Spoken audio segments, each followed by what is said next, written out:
The Boys Diabolical Review.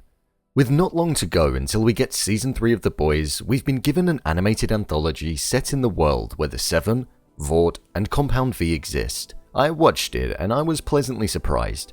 So let's jump in. Here is a review of The Boys Diabolical. Just to let you know, this video will contain spoilers. Personally, I'm a huge fan of anthologies, especially animated anthologies. The Boys Diabolical took a similar approach to what we've seen in the past with the Netflix show Love, Death and Robots. Every episode had somebody different involved in leading it, and it contained a different art style compared to the others. I thought this was a good touch to have with this show and allowed every story to feel completely separate as it was intended. The show contained 8 episodes of around 12 minutes, and I feel it was the perfect length to digest these stories.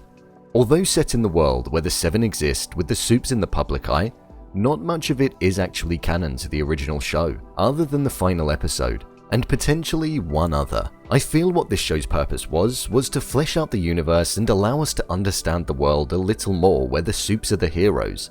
We were introduced to a different side of the Supes that exist, such as the people who got bad effects after taking Compound V, and ended up with powers that were of no use and almost humiliating. We also got this with an episode later on in the show when somebody took Compound V to become superior, but she ended up being able to control poop. There were definitely comedic moments in the anthology, but it also had the gore that we've come to expect when watching the original show. We saw certain heroes from the Seven make brief appearances, but they weren't the main focus, which I thought was a good way for the show to be.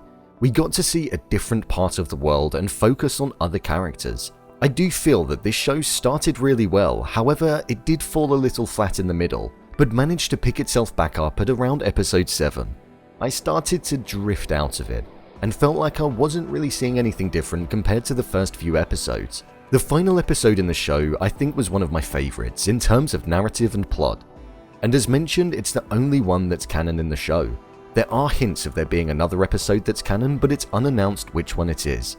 In this episode, we got to see the origin story of Homelander, and how he came to be the leader in the Seven. We saw him go from the Homelander to Homelander, and we got to see his relationship with Black Noir unfold, and the corruption that sits within all of them. I thought it was a great episode that felt true to the show's nature. And who knows, maybe something from this episode could be referenced in Season 3.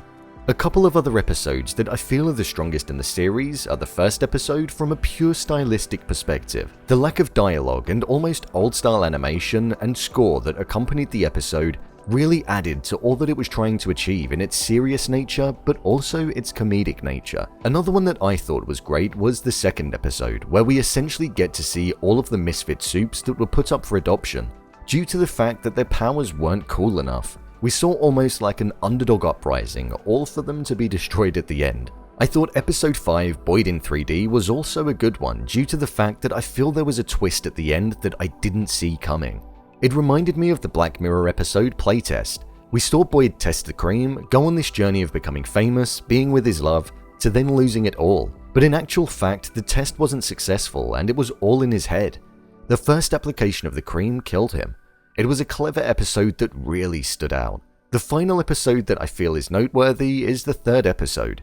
This is the one that I feel could potentially be canon to the show, as it contained many of the characters from The Boys, and felt like it could have actually been a segment in an original episode. Overall, I think Diabolical is a good side piece to the universe that's been painted out to us. The show embodies everything that The Boys usually does, and it's good at providing extra clarity to the show. The approach to make the show an anthology was definitely the right way for it to be presented to us, and it allowed it to be far more creative, engaging, and enjoyable when watching, as we never knew what we were going to get when we would press play on an episode.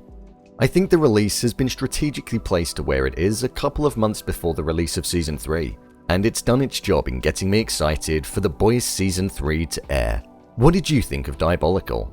Did you enjoy it? Leave a comment down below, and don't forget to subscribe. I'll see you next time.